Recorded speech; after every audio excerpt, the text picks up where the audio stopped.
Amen. Ninakusalimu katika jina la Bwana na Mwokozi wetu Yesu Kristo. Mpenzi mwanafunzi wa Kristo Yesu, disciple of Christ, Mungu akubariki sana kuwepo tena leo katika mfululizo mwingine wa mafundisho ya neno la Mungu.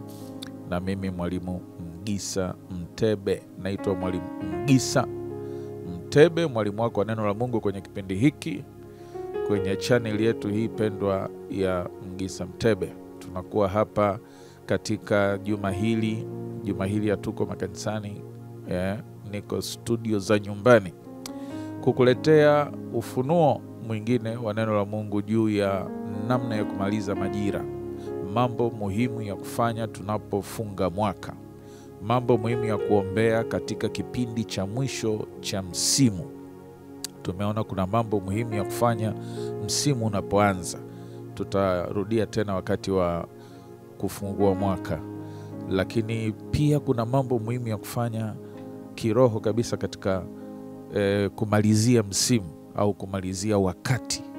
Tumeshaona jinsi ambavyo swala zima la wakati ni swala la kiroho, swala zima la muda ni swala la kiroho sana. Ni Mungu mwenyewe aliye design kwamba maisha ya mwanadamu duniani yawe katika vipindi, yawe katika nyakati, yawe katika muda tofauti tofauti. Tulisoma hiyo kwenye Matendo ya Mitume ile sura ya 17, jinsi ambavyo Mungu amefanya watu wote wa ulimwengu kutoka katika mtu mmoja tu anaitwa Adam, na akatuweka juu ya uso wa nchi ili tuweze kumtafuta, na akatuwekea mipaka ya makazi yetu, lakini pia akatuwekea majira na nyakati. Kwa hiyo mambo yetu yote yanakuwa governed, yanaratibiwa na kanuni ya majira. Tuliona pia kwenye Mhubiri sura ya 3 ule mstari wa 1 hadi wa 8, anasema kila jambo lina wakati wake na kila kusudi chini ya jua lina majira yake.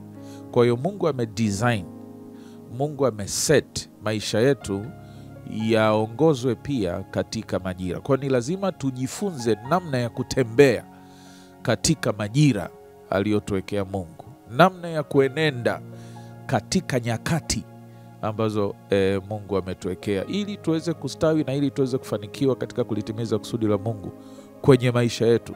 You cannot ignore the subject of times and seasons. Huwezi kupuuza swala zima la majira na nyakati. Kwa hiyo kwa utangulizi huo tu umeona kwamba swala la majira na nyakati ni swala la kiroho sana. Swala la majira na nyakati ni swala la kiroho, maana Mungu mwenyewe ndiye aliyelidesign, na Mungu mwenyewe ndiye aliyelitengeneza na kuliweka katika mfumo wa maisha ya mwanadamu.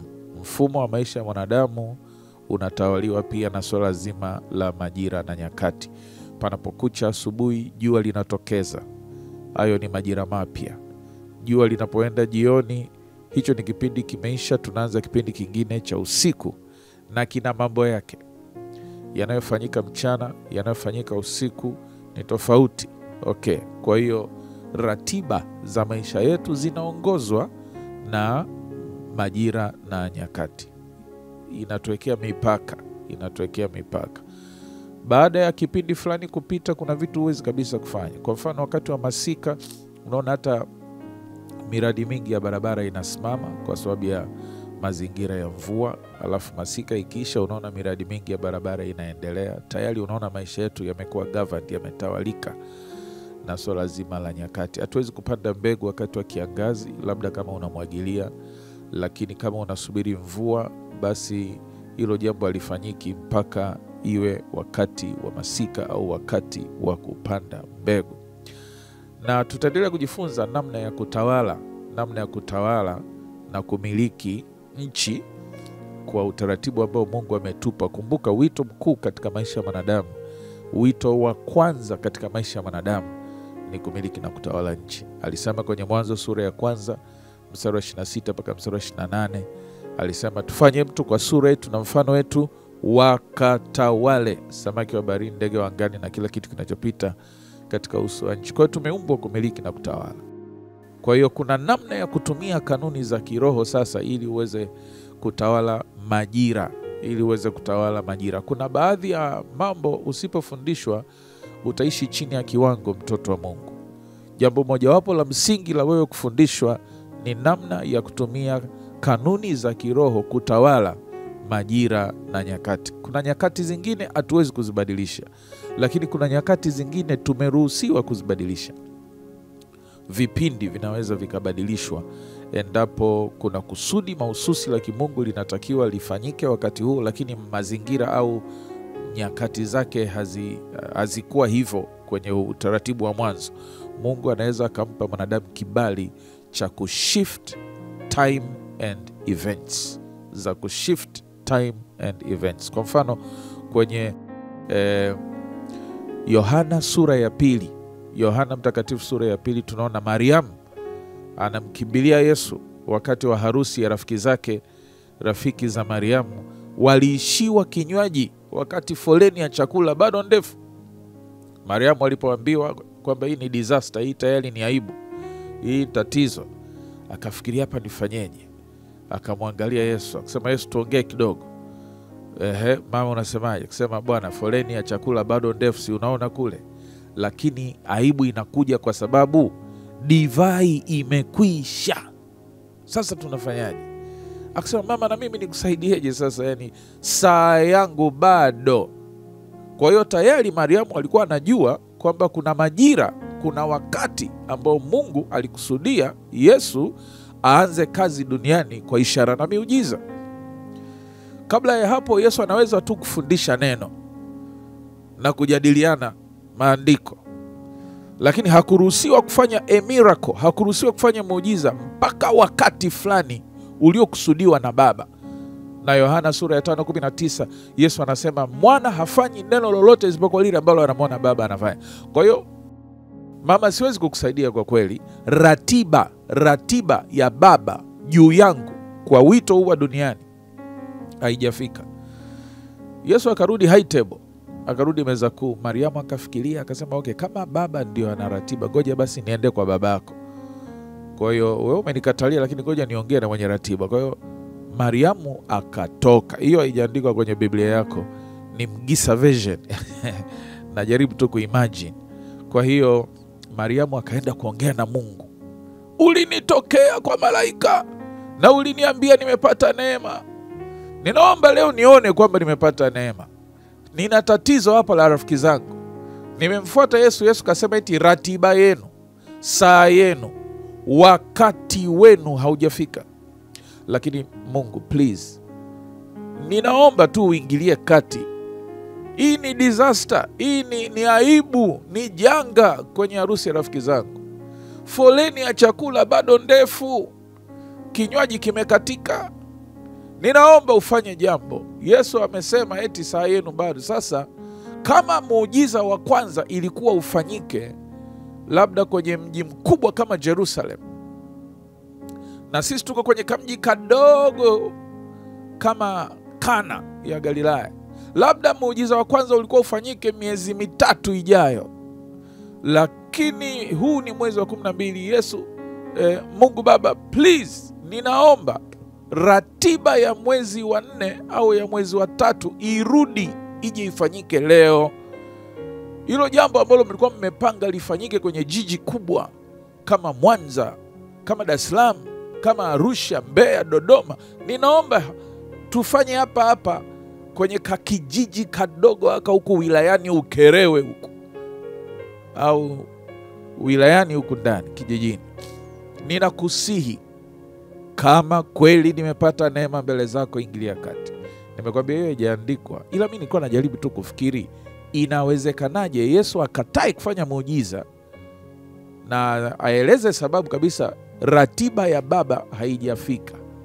Kwa hiyo mimi siwezi kukusaidia. Alafu eti baada ya dakika 10-15 Yesu anakubali kwenda kufanya muujiza. Uliwahi kutafakari kilitokea kitu gani hapo katikati ya mstari wa 2 na wa 3?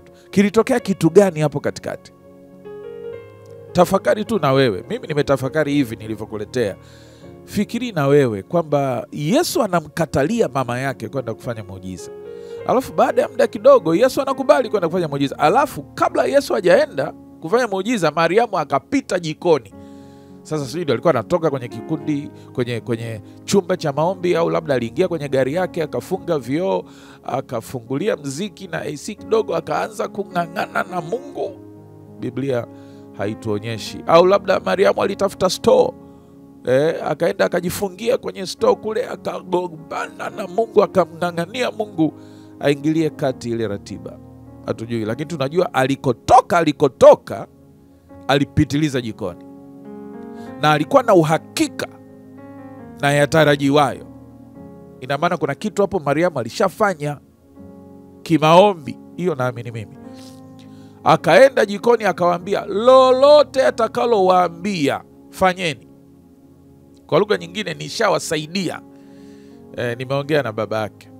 Alikataa mara ya kwanza, lakini baba mwenye ratiba nishaongea naye, na tayari tumeshift times and events. Tumesogeza, tumerekebisha majira, nyakati na mambo yanayotakiwa kufanyika ndani ya majira na nyakati.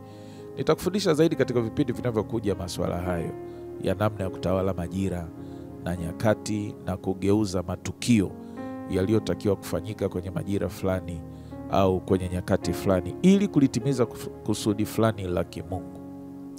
Kwa hiyo Mariamu akarudi akapitiliza jikoni akawaambia, nishawasaidia. Msilete ujuaji, msilete uzoefu wenu.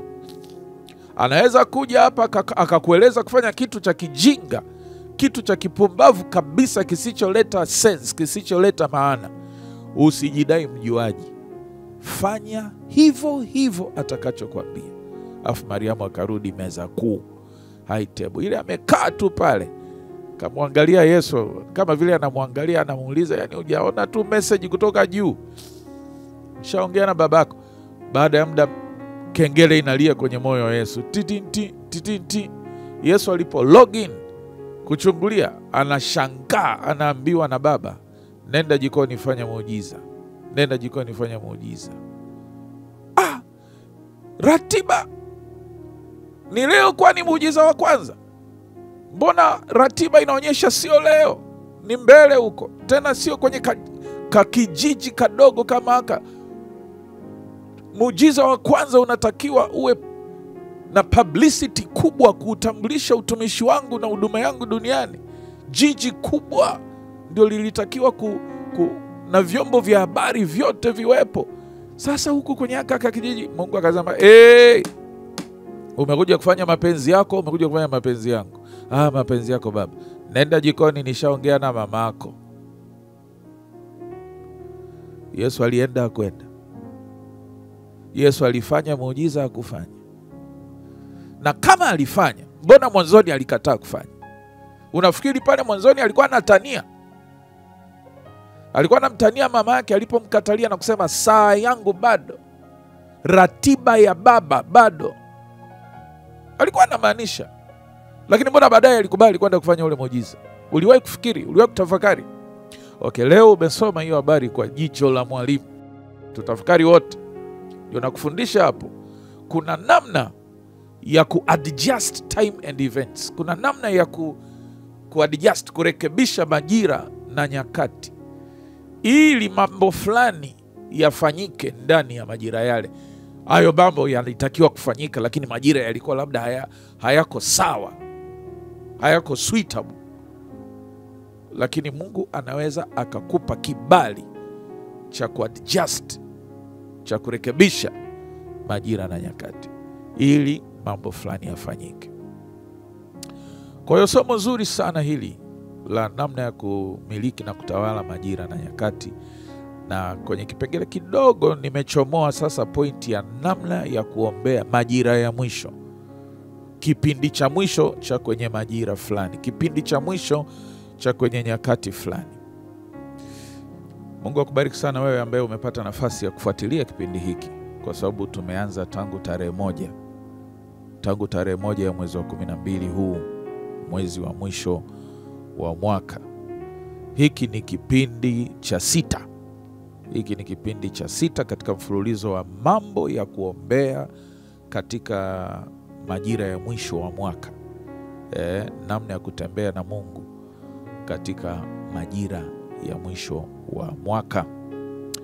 Kwa hiyo nilikuwa tunajaribu kukuonyesha jinsi ambavyo swala la majira, swala la muda, swala la wakati ni swala la kiroho sana, kwa sababu matendo yetu na mambo yetu yamefungwa ndani ya majira na nyakati. Kwa hiyo mtoto wa Mungu akikosa hiyo understanding, mtoto wa Mungu akikosa ufahamu huo na ufunuo huo, atakuwa anapishana na maendeleo yake, atakuwa anapishana na ushindi wake, atakuwa anapishana na mafanikio yake, kwa sababu tu anakosea timing, anakosea majira, anakosea kuenenda katika majira na nyakati mahususi. Mungu ni Mungu wa majira.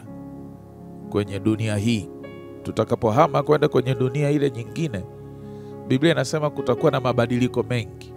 Hakutakuwa tena na majira na nyakati. Ukisoma Ufunuo wa Yohana sura 21, utaona Biblia inasema Yohana alipopelekwa mbinguni alionyeshwa mambo ya ulimwengu ujao. Akasema, nikaona mbingu zinafunguka na mji mtakatifu ule Yerusalemu unashuka kutoka mbinguni umepambwa. Hiyo ni Yerusalemu mpya sasa, sio Yerusalemu hii ya dunia hii. Kutakuwa na dunia nyingine yenye mbingu yake na yenye nchi yake na yenye mji mkuu wake wa Yerusalemu. Yohana aliona hiyo kwenye Ufunuo 21, akasema, nikaona mbingu inafunguka na mbingu mpya na nchi mpya vinakuja na mji wa Yerusalemu unateremshwa. Anasema kwenye ule mji sikuona jua. Hakukuwa na jua.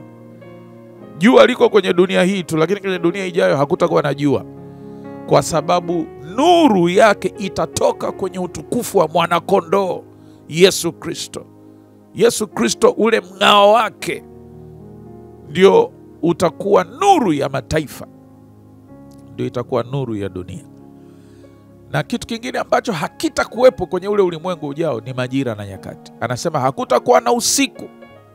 Hakutakuwa na usiku kwenye mbingu mpya na nchi mpya. Kutakuwa na mchana tu. Pia hakutakuwa na kilio, hakutakuwa na machozi, hakutakuwa na majasho, hakutakuwa na maumivu, hakutakuwa na mateso, hakutakuwa na magonjwa, hakutakuwa na umaskini, hakutakuwa na umauti. Mambo ya kwanza yamekwisha kupita. Tazama, yote ni mapya. Nenda kasome tena Ufunuo sura ya 21. Kwa hiyo swala la majira na nyakati ni swala la ulimwengu huu. Kwenye ulimwengu huu, maadamu tunaishi kwenye ulimwengu huu, hakuna shortcut. Lazima ujue kutambua majira na nyakati, na lazima ujue mambo ya kupasayo kufanya kwenye majira yale. Sasa hapa tunakwenda kwenye mwisho wa mwaka. Tayari huu ni mwezi wa 12. Kuna mambo ya kupasayo kufanya kwenye mwezi huu, kwenye kipindi hiki cha mwisho cha majira au cha wakati huu wa mwaka huu unaokwisha. Cha kwanza, nilikwambia hiki ni kipindi cha maombi. Jambo la kwanza la kufanya ni kukaa kwenye maombi ya msimu. Najua tunasali siku zote, tunasali kila wakati. Waefeso sura ya 6 mstari wa 18 inasema, kwa sala zote na maombi mkisali kila wakati, na mkidumu katika jambo hilo, na mkikesha katika jambo hilo, na katika kuwaombea watakatifu wote. Waefeso 6:18.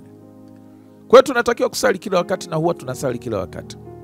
Lakini majira yanapopinduka, majira yanapogeuka, majira yanapoingia, kuomba kwako pia kunatakiwa kuambatane na majira yale.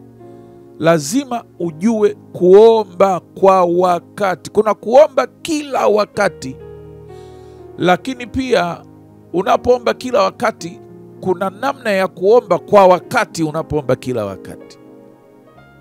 We ought to pray at all times, but we also need the understanding of how to pray according to times. Narudia. We ought to pray at all times, but we need also the understanding of how to pray according to times as we pray at all times. Unatakiwa kuomba kila wakati, Lakini unapoomba kila wakati, unatakiwa pia ujue kuomba kwa wakati unapoomba kila wakati. Kwa hiyo kila wakati utakuwa unaomba, lakini hizo nyakati zina vipindi tofauti tofauti. Kwa hiyo unapoomba kila wakati, angalia pia unaomba kipindi gani. Endelea kuomba kila wakati, lakini katika kuomba kila wakati, omba kwa wakati. Omba kwa kufuata majira. Kwa sababu kuna mambo ya kuombea kulingana na majira yale unapoomba kila wakati. Hiyo utaiona kwenye Zaburi sura ya 32. Na mtaua akuombe kwa wakati. Na mtaua akuombe kwa wakati. Maji yafurikayo hayatamfurikia. Mnajua jinsi ambavyo Disemba ina matukio mengi ya ajali na vifo na umwagaji wa damu. Zaburi 32 mstari wa 6. Mtaua ajifunze kuomba kwa wakati, na maji yafurikayo hayatamfurikia yeye. Huyo ni mtu ambaye anauelewa wa si tu kuomba kila wakati, lakini kuomba kwa majira anapoomba kila wakati. Moja ya baraka na faida atakayopata ni kuepushwa na mafuriko, ni kuepushwa na mashambulizi ya yule adui anayekuja kuchinja, anayekuja kuua, anayekuja kuharibu. Kama Biblia inavyosema, Yesu anasema kwenye Yohana sura ya 10 na ule mstari wa 10, Yesu anasema mwizi akija anakuja kuchinja, anakuja kuua, anakuja kuiba, anakuja kuharibu. Lakini mimi Yesu nimekuja muwe na uzima, kisha muwe na hoteli. Kwa hiyo unahitaji kujua haya ni majira ambapo tunamaliza msimu na tunajiandaa kwenda kwenye msimu mpya. Na moja ya vitu vinapofanyika kunapotokea change of times and seasons ni sacrifice. Ni utoaji wa madhabihu kwa miungu au kwa Mungu Mwenyezi, ili mtu apate msaada katika msimu unaofuata au anapoanza msimu mwingine. Na tuliona hiyo siku ya kwanza kabisa, tarehe 1 mwezi wa 12 nilipokuwa nafungua mfululizo huu wa mafundisho. Tarehe 1 mwezi wa 12 nilipokuwa nafungua series hii ya mafundisho, nilikuambia kuhusu jinsi ambavyo Mungu aliwatangazia Waisraeli mwanzo wa kalenda yao. Wakiwa Misri, kwenye kalenda ya Kimisri, Mungu akawaanzishia kalenda ya Kiyahudi. Kwa hiyo kalenda ya Kimisri ilitangulia kabla ya kalenda ya Kiyahudi. Kalenda ya Kimisri, kalenda ya Kiyahudi sasa hivi imefika mwaka wa 1500 na wakati kalenda hii tunayotumia sasa hivi ya Kirumi ina mwaka 2025. Lakini Wayahudi walianza mapema kabisa, kwa sababu hao Warumi kina Gregory walianza kuhesabu tena kalenda mpya Yesu alipozaliwa. Ndio maana hii kalenda inaitwa baada ya Kristo, Anno Domini, baada ya Kristo. Lakini kuna kalenda ilikuwepo kabla ya Kristo, before Christ, inaitwa BC, before Christ, ambayo sasa ndio unakuta kule kuna kalenda ya Wayahudi ilianza siku nyingi. Kuna kalenda ya Wamisri ilianza hata kabla ya kalenda ya Wayahudi. Kwa mfano kalenda ya Waebrania au ya Waisraeli leo iko mwaka wa 1500 na basi kalenda ya Wamisri labda ina mwaka 1700, probably, labda na mwaka 1700 na zaidi. Okay, turudi kwenye somo letu. Nilitaka nikwambie, wakati Mungu anawatangazia Wayahudi kalenda yao wakiwa Misri, mwezi wa kwanza wa ile kalenda mpya, Mungu akawaambia chinja mwanakondoo. Ni jambo la kiroho sana kutembea na wakati na kujua mambo ya kufanyika kwenye ule wakati. Na jambo moja wapo tunaloliona kimaandiko kabisa limefanyika ni jambo la kiroho. Wakati ulipokuwa unaanza, majira yalipokuwa yanaanza, kipindi kipya kilipokuwa kinaanza, ni utoaji wa sadaka. Mungu akawaambia Musa na Haruni, waambie Wayahudi wote, kila familia ichinje mwanakondoo mmoja, the first and the best, mzuri kabisa. Chinje mwanakondoo mmoja. Tunaanza msimu mpya. Kwa hiyo kutoa sadaka ni jambo la kiroho sana kwenye majira. Kama sisi tunavyofanya kwa Mungu wetu, kuna watu wanafanya hivyo kwa Mungu wao, kwa waganga wa kienyeji, kwa wachawi, kwa wazee wa mila. Wapo watu wanafanya hivyo, wanatoa kafara kwamba tumemaliza ngwe hii, tunahitaji msaada na nguvu na mafanikio zaidi kwenye ngwe inayofuata, majira yanayofuata, msimu unaofuata.